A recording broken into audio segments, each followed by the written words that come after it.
एक जंगल में एक सेब का पेड़ था। वो पेड़ बहुत ही घमंडी था। वो किसी को भी अपनी डाली पर बैठने नहीं देता था।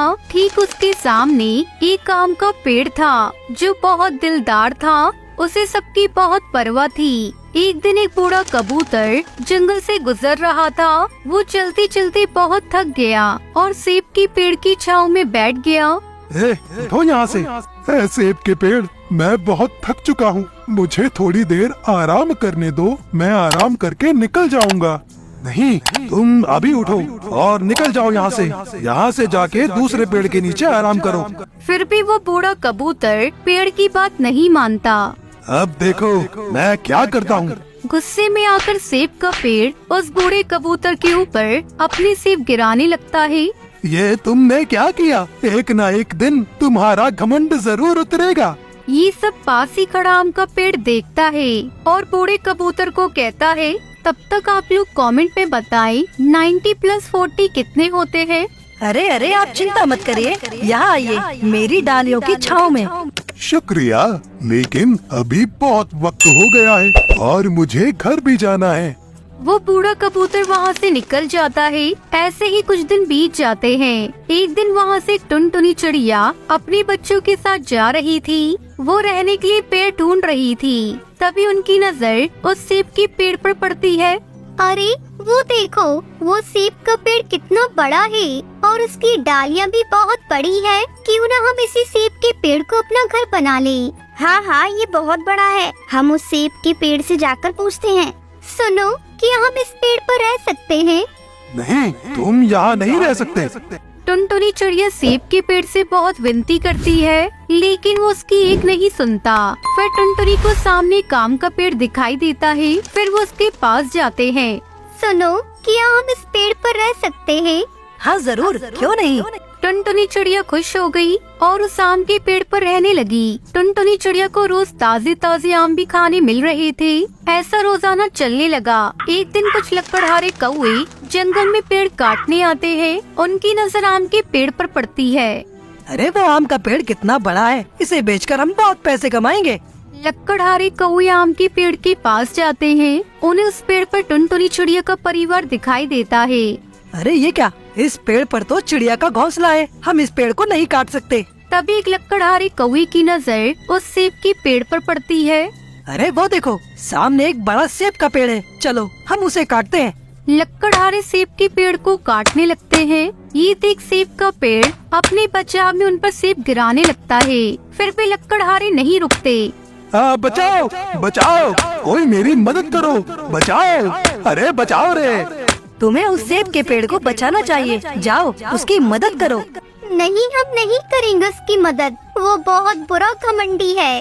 अरे नहीं दोस्तों, ऐसा मत बोलो, फिर उसमें और हम में क्या फर्क रह गया। हाँ ठीक है, हम उसे बचाते हैं। टुनटुनी चिड़िया सेब के पेड़ पर जाती है। रुको लकड़हारे, पेड़ को तोड़ना बंद करो। नहीं, हमें ये पेड़ तोड़ना है, तुम जाओ अपना काम करो। तभी टुनटुनी चिड़िया गुस्सा होकर सेब निकालकर लकड़हारे को मारने लगी। अरे अरे अरे अरे, ये चिड़िया तो हमारी जान ले लेगी, भागो यहाँ से। शुक्रिया दोस्तों, तुम कितने अच्छे हो। मैंने तुम्हें यहाँ नहीं रहने दिया, फिर भी तुमने मेरी जान बचाई। आज से तुम यहाँ रह सकते हो और मेरे फल भी खा सकते हो। शुक्रिया बोलना है तो शाम के पेड़ को बोलो, उसने हमें मदद करने के लिए मनाया। नहीं तो हम तुम्हारी कभी मदद नहीं करते, क्योंकि तुम्हें घमंडी इतना है। अब टुनटुनी चिड़िया का परिवार दोनों पेड़ों पर खुशी खुशी रहने लगा। तो दोस्तों, इस कहानी से हमें सीख मिलती है कि हमें कभी भी खुद पर घमंड नहीं करना चाहिए। टुनटुनी और उसकी 7 साल की बेटी पिंकी बहुत ही गरीब थे। टुनटुनी के पति की मौत के बाद से ही टुनटुनी और पिंकी बड़ी मुश्किलों में जी रहे थे। टुनटुनी अपने घोंसले का किराया भी नहीं दे पा रही थी। ऐसा जुल्म मत करिए सेठ जी, मेरे पति ने कितने सालों तक आपके यहाँ काम किया है। आज वो नहीं रही तो आप हमें घर से बाहर मत निकालो। इतनी ठंड में हम कहाँ जाएंगे। तेरा पति मेरे यहाँ काम करता था तो क्या उसके पूरे खानदान का ठेका ले लिया मैंने? मैंने घोंसले किराए पर चढ़ाने के लिए बनाए, कोई धर्मशाला खोलकर नहीं रखी है।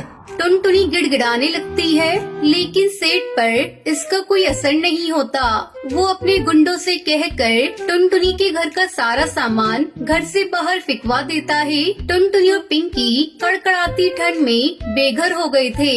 दूसरी तरफ सेठ जैसे ही घर पहुंचता है, उसकी बीवी उस पर गुस्सा करने लगती है। फिर अकेले आ गए। मैंने कहा था ना, आज घर में नहीं घुसने दूंगी अगर कोई नौकरानी नहीं लाए तो। पुरानी नौकरानी को काम छोड़े 2 दिन हो गए, तब से सारे काम मुझे ही करने पड़ रहे हैं। अरे भाग्यवान, बस आज के लिए माफ कर दो, कल पक्का मैं किसी को ले आऊंगा। हाँ रहने दो, अब मैं तुम्हारी बातों में नहीं आने वाली। इतने मजदूर काम करते हैं तुम्हारे यहाँ, किसी को भी कह दो पैसों के लालच में दौड़कर आ जाते हैं। लेकिन नहीं, मैं सब समझती हूँ तुम्हारी चालाकी। इतनी ठंड में मुझसे घर के काम करवा कर अपने पैसे बचाने की सोच रहे हो ना, लेकिन ऐसा होगा नहीं। साफ साफ कह देती हूँ, मैं कोई काम नहीं करने वाली। सेठ कौवी को टुनटुनी का ख्याल आता है। ऐसा नहीं था कि उसे टुनटुनी के लिए कोई हमदर्दी थी या फिर वो टुनटुनी की कोई मदद करना चाहता था, बल्कि वो तो टुनटुनी के रूप में एक सस्ती नौकरानी चाहता था। वो तुरंत अपनी लकड़ी गाड़ी लेकर टुनटुनी के पास गया। टुनटुनी पिंकी के साथ अभी भी सड़क किनारे बैठी हुई थी। दोनों ठंड से कांप रहे थे। सेठ को देखते ही टुनटुनी हाथ जोड़ते हुए बोली, सेठ जी रहम कीजिए, मैं वादा करती हूँ जल्द ही आपका किराया चुका दूंगी। आपने अगर मदद नहीं की तो इस ठंड में मैं और मेरी बेटी जिंदा नहीं रह पाएंगे। सेठ जी रहम कीजिए। रहम आ गया, इसलिए आया हूँ वापस। तुम दोनों चलो मेरे साथ। आज से तुम्हें मेरे घर के सारे काम करने होंगे। बदले में रहने के लिए जगह मिल जाएगी तुम दोनों को, और कुछ पैसे भी, ठीक है? लेकिन एक बात साफ साफ सुन लो, घर के सारे काम तुम दोनों को ही करने होंगे, बिना किसी नानुकुर के। अगर मंजूर है तो बोलो, वरना मैं किसी और को देखता हूँ। मैं करूँगी ना सेठ जी, मैं सारा काम करूँगी। आपका बहुत बहुत शुक्रिया। सेठ टुनटुनी और पिंकी को लेकर अपने घर पहुंचता है और सुंदरी कौवी को उनके बारे में बताता है। लेकिन सुंदरी खुश होने की बजाय और नाराज हो जाती है। हे भगवान, तुमसे नौकरानी लाने को कहा था, जिम्मेदारी नहीं, इसे रखोगे कहाँ? ऊपर से इसकी बेटी भी है। अरे तुम बिल्कुल भी चिंता मत करो, तुम तो जी भर के काम कराओ इन दोनों से। तुम्हें नहीं पता आजकल नौकरानियों के दिमाग कितने खराब हैं। और रही बात रहने की, तो वो अपने घोंसले के नीचे जो खोल है वही रह लेंगी दोनों। सुंदरी कौवी टुनटुनी को काम पर रखने के लिए मान जाती है और टुनटुनी को घर के नीचे पेड़ के खोल में रहने को कहती है। खोल को देखकर पिंकी टुनटुनी से कहती है, माँ यहाँ तो सिर्फ खोल है, दरवाजा तो है ही नहीं। हम यहाँ कैसे रहेंगे माँ? मैम साहब, हम दिन में तो यहाँ रह लेंगे, लेकिन रात को? एक तो मेरे पति ने तुम दोनों को यहाँ लाकर वैसे ही तुम पर एहसान किया है, अब और क्या चाहिए? अपना कमरा दे दूं तुम्हें? रहना है तो यहीं पर रहो, वरना जा सकती हो दोनों। नहीं मैम साहब, हम रह लेंगे यहीं पर। बस अगर जमीन पर कुछ बिछाने के लिए और रात को ओढ़ने के लिए कुछ मिल जाता तो बड़ी मेहरबानी होगी। क्या मुसीबत है, रुको यहीं पर। सुंदरी कौवी कुछ ही देर में एक फटी पुरानी चादर लेकर वापस आ जाती है और उस चादर को वो टुनटुनी को देते हुए कहती है, ये लो, इसी से काम चलाओ। चाहो तो बिछाओ, चाहो तो ओढ़ लो। अब मुझे डिस्टर्ब मत करना, मैं सोने जा रही हूँ। सुबह मेरे उठने से पहले चाय और नाश्ता तैयार हो जाना चाहिए, समझी? सुंदरी अपने घोंसले में जाकर आराम से सो जाती है। टुनटुनी उस चादर से पिंकी को अच्छी तरह लपेट देती है और खुद ऐसे ही जमीन पर लेट जाती है। दिसंबर की उस ठंडी रात में टुनटुनी और पिंकी का बुरा हाल था। खोल में हर तरफ से ठंडी हवा आ रही थी। फिर अगले दिन, अरे महारानी, अब तक सो रही है? तुझे रात को ही कहा था ना, मेरे उठने से पहले चाय नाश्ता तैयार हो जाना चाहिए। वो माफ कर दीजिए मैम साहब, रात भर ठंड के मारे नींद नहीं आई। सुबह जैसे ही धूप आई तो आंख लग गई। मैं बस अभी करती हूँ सब कुछ। टुनटुनी उठकर तुरंत घर के कामों में लग जाती है। सुंदरी कौवी जितनी जुबान से कड़वी थी, उतनी ही दिल से भी कठोर थी। वो अपनी बेटी को पिंकी से बात तक नहीं करने देती थी। साथ ही टुनटुनी और पिंकी को घर का बचा कुचा खाने को ही देती थी। उसे अपनी अमीरी पर बहुत घमंड था। टुनटुनी, अभी तक ये बर्तन नहीं धोए, तू क्या कर रही है सुबह से? मैम साहब, अभी झाड़ू पोछा करके निपटी हूँ। वैसे सुबह तो बर्तन धोए थे मैंने। तो तुझे क्या लगता है मुफ्त की रोटी तोड़ने लाए हैं तुझे यहाँ पर? ये तेरी पिंकी सारा दिन बैठी रहती है, इसे क्यों नहीं कहती काम करने को? मैम साहब, पिंकी अभी बच्ची है, उसे रहने दीजिए, मैं करती हूँ ना। हाँ, और हम बैठे रहे तेरे इंतजार में कि कब बर्तन धुलेंगे और कब हम खाएंगे। साफ साफ सुन ले टुनटुनी, ये नवाबी मेरे सामने तो चलेगी नहीं। जब तू घर के दूसरे काम करती है तब तक इस पिंकी को बर्तन धोने में लगाया कर। ऐसे ही पूरा 1 महीना गुजर गया। टुनटुनी ने सेठ से जब अपने काम के पैसे मांगे तो सेठ गुस्से से बोला, तुझे रहने की जगह दी है, खाने को भी देते हैं, अब पैसे क्यों चाहिए तुझे? कैसी बात कर रहे हो सेठ जी? पूरा महीना मैंने और मेरी बेटी ने कैसे काटा है हम ही जानते हैं। पिंकी को ठंड की वजह से बुखार है, मुझे उसे डॉक्टर के पास लेकर जाना है और आपने मुझे पैसे देने की बात तो पहले ही कही थी ना, अब आप कैसे मुकर सकते हो? हाँ हाँ ठीक है। सेठ अपनी जेब से 200 रुपए निकाल कर टुनटुनी को देता है। टुनटुनी इन पैसों को देखकर कहती है, सेठ जी ये क्या, इसमें क्या होगा सेठ जी?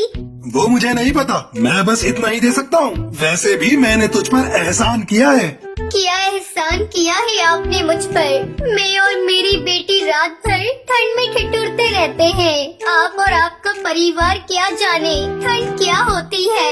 भगवान सब देख रहा है सेठ जी, इतने कठोर भी मत बनो। तेरी हिम्मत कैसे हुई मुझसे इस तरह बात करने की? निकल अभी मेरे घर से। हाँ हाँ जा रही हूँ, वैसे भी यहाँ रहना कौन चाहता है। पर सेठ जी फिर कभी किसी पर ऐसे एहसान मत करना जैसा मुझ पर किया आपने।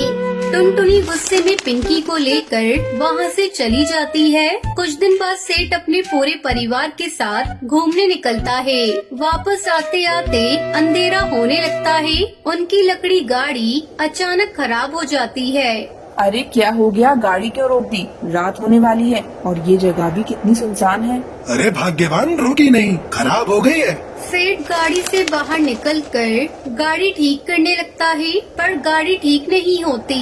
सेठ का घर वहाँ से काफी दूर था। वो धीरे धीरे अपने घर की तरफ पैदल बढ़ने लगते हैं, लेकिन ठंडी हवा उन्हें आगे बढ़ने से रोक रही थी। कितनी ठंड है, मेरे तो पैर ही जम गए। सुनो जी, कुछ तो करो, बेटी का ठंड से बुरा हाल हो रहा है। हाँ, इससे पहले कभी ठंड का पता ही नहीं चला। घर में हीटर था तो पता नहीं था कि ठंड क्या होती है, पर मैं करूँ भी तो क्या करूँ। सेठ और सुंदरी हार मानकर एक जगह बैठ गए और भगवान को याद करने लगे। इतने में उन्हें कुछ दूर से एक रोशनी आती हुई दिखाई दी।